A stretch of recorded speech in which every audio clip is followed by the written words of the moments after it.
విజయశాంతి గతంలో అన్ని పార్టీలు తిరిగి కాంగ్రెస్ పార్టీకి వచ్చింది, ఎమ్మెల్సీ పదవి ఇచ్చారు. ఇప్పుడు వాళ్ళకు మంత్రి పదవి కావాలని ఫోర్స్ చేస్తున్నారు. మీనాక్షి నటరాజన్ కాంగ్రెస్ పార్టీ రాష్ట్ర వ్యవహారాల ఇన్ఛార్జిగా ఉన్నది. ఆమెతోటి భేటీ అయ్యి రికమెండేషన్లతోటి ఇటు అద్దంకి దయాకర్ ఎస్సీ కోటాలో అద్దంకి దయాకర్ టికెట్ మంత్రి పదవి తీసుకొచ్చే అవకాశాలను ప్రయత్నం చేస్తున్నాడు. అట్లాగే మహిళా కోటలో కొండ సురేఖ పోతే ఇంకొక మహిళ మంత్రికి కావాలి. అదే జిల్లాకు సంబంధించినటువంటి విజయశాంతి కాబట్టి రాజకీయ చాతుర్యం ఉంది, సినీ గ్లామర్ ఉంది కాబట్టి ఆమెను మంత్రి పదవిలోకి తీసుకునే అవకాశాలు చాలా కనబడుతుంది. అట్లాగే ఎస్సీ కోటాలో అద్దంకి దయాకర్, ఇటు మన పేరు వివేక్ వెంకటస్వామి, ఆయన చెన్నూరు నుంచి ఎమ్మెల్యే గెలిచిండు, ఆయన పోటీకి వస్తున్నాడు కాబట్టి ఆయన రేపు ఎటుంటాడో కూడా తెలియదు.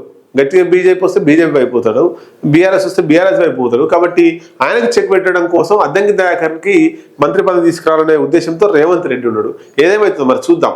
కొండ సురేఖను మంత్రి పదవి నుంచి తప్పించేసి ఆ పదవిలో తీసుకొచ్చి విజయశాంతిని పెడతారా, లేక కొండ సురేఖను అట్లే కంటిన్యూ చేయిస్తూ మరొక మంత్రి మహిళా పదవి విజయశాంతికి ఇస్తారా, అదొక వైపు పెడితే